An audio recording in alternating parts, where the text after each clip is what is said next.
Assalamualaikum warahmatullahi wabarakatuh.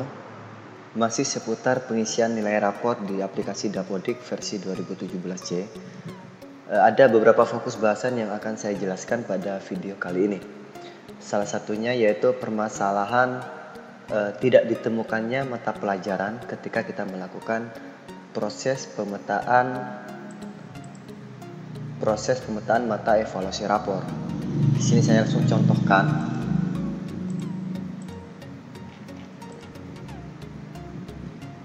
Sebelumnya saya sudah membuat beberapa pemetaan seperti ini. Ada PAI, ada PKN, Bahasa Indonesia, Matematika, IPA, IPS, dan SBK. Nah, di sini masih ada yang kurang. Apa yang kurang? Tidak ada mata pelajaran penjas. Meskipun kita tambah seperti ini, mata pelajaran penjas itu kosong. Apa yang menyebabkan seperti ini? Sebenarnya ini bukan masalah yang bukan besar, yang ruwet, karena ini penyelesaiannya gampang. Kenapa saya bilang gampang? Kita hanya cukup mengacu ke rombongan belajarnya, ke rombelnya maksud saya. Seperti yang kita ketahui, untuk pemetaan semua mapel ini berdasarkan mapping dari rombongan belajar. Tadi kan tidak ada guru penjas, makanya kita cek ini ya, 2016 semester genap kelas 6. Kita coba di rombelnya dan akan langsung kita eksekusi untuk solusinya. Nah, kita cek di sini. Agama tadi ada, agama karena memang sudah dimasukkan. Guru kelas pun juga sudah dimasukkan. Yang tidak dimasukkan apa? Yaitu penjasnya. Penjasnya ini kosong, tidak ada gurunya. Lantas bagaimana solusinya? Kalau memang kekurangan guru atau tidak ada guru di Dapodiknya, kita hanya perlu memasukkan wali kelasnya ini saja.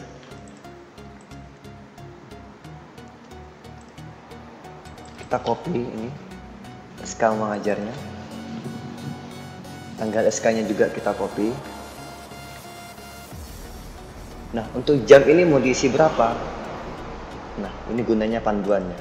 Kita bisa dilihat di sini. Pengisian data nilai berkaitan erat dengan isian data pembelajaran. Oleh karena itu, pastikan terlebih dahulu data pembelajaran di masing-masing rombel telah sesuai dengan kurikulum. Nah, yang di halaman 23 yang untuk pengisian nilai raport kan memang untuk pelajaran penjas ini kan ada, meskipun tidak ada guru, untuk nilainya harus ada. Jadi kita gantikan aja ke guru kelasnya. Pak, apakah JJM 0 itu akan berpengaruh ke tunjangannya? Ini penambangan mapel lainnya dengan SK mengajar, US dan JJM 0 tidak akan mengganggu data tunjangan. Dan ini juga saya sudah koordinasi dengan admin dinas kabupaten saya, juga memang seperti ini. Jadi tidak apa-apa meskipun JJM-nya 0. Setelah kita isi seperti ini ya, masih di kelas 6 tahun ajaran 2016-17 semester genap. Baru kita klik simpan. Setelah ini disimpan, kita close pembelajaran, baru kita klik lagi ke rapor dan reload ini, refresh, tambahkan, maka otomatis tadi penjas pun juga akan muncul. Hal yang sama juga berlaku untuk mata pelajaran lainnya. Kalau agama ya silahkan menggunakan cara seperti itu. Tapi yang perlu Bapak Ibu sekalian perhatikan di sini adalah ketika ada mapel yang kosong di sini, kita pun juga harus melihat ini tahun ajaran dan semesternya. Kenapa? Seumpamanya, ini kan saya menyontohkan di tahun ajaran yang sekarang. Bagaimana kalau tidak ditemukannya mapel itu di tahun sebelumnya? Contoh, di tahun 14-15 semester ganjil. Saya akan coba ke sini. Ya. Nah, jadi lainnya dulu untuk memproses.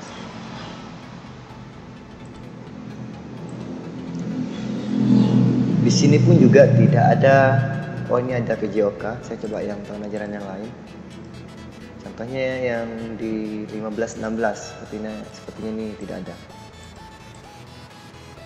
Kalau di tahun 15-16 itu kan kelas 5 ya, seperti di video saya sebelumnya itu. Nah, saya coba tambahkan.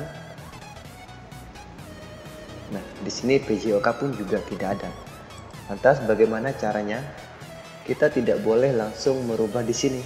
Karena kita di sini loginnya ini 216 17 genap. Jadi solusinya itu kita login dari awal masuk ke tahun ajaran 15-16 ganjil untuk kelas 5. Jadi kita logout, kemudian masuk di tahun ajaran tersebut 2015-16 ganjil dan klik masuk.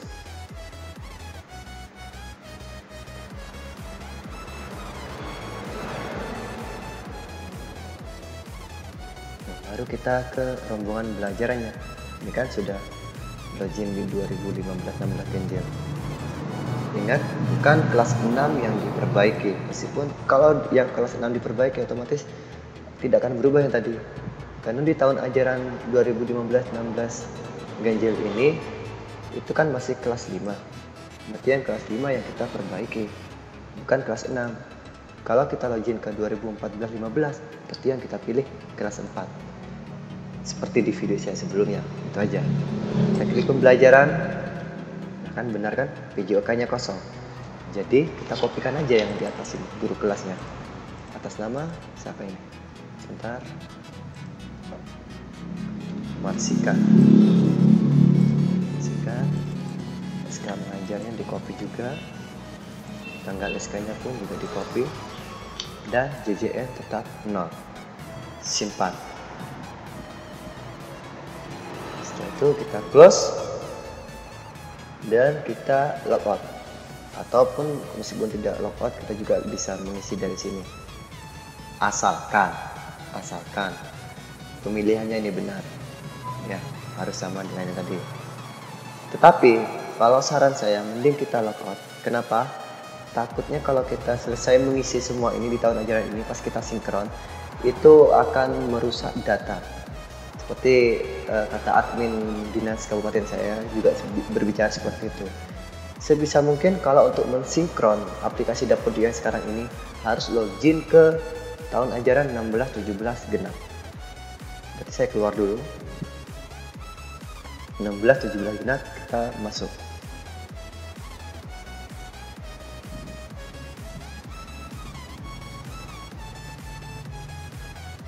Baru keklik nilai rapor. Tadi di semester berapa itu yang kita ganti? 15-16 ganjil, pilih rombel. Bukan kelas 6, tapi kelas 5.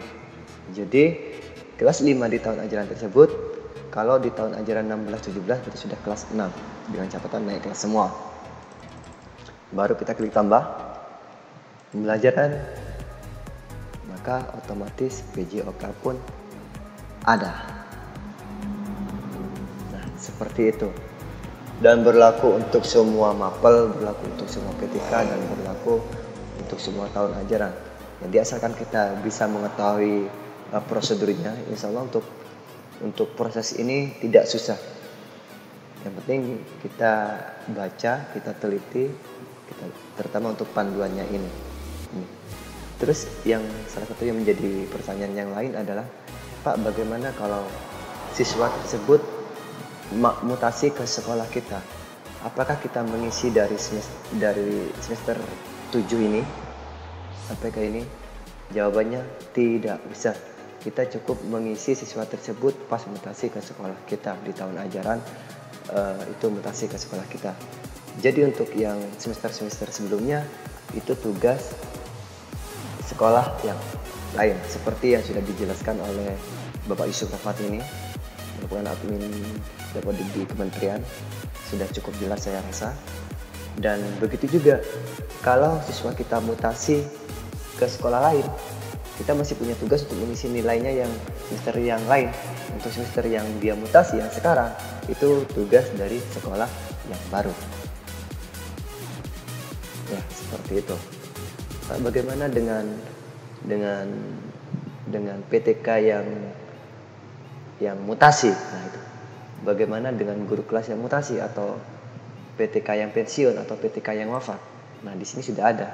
Nah, ini catatan penting.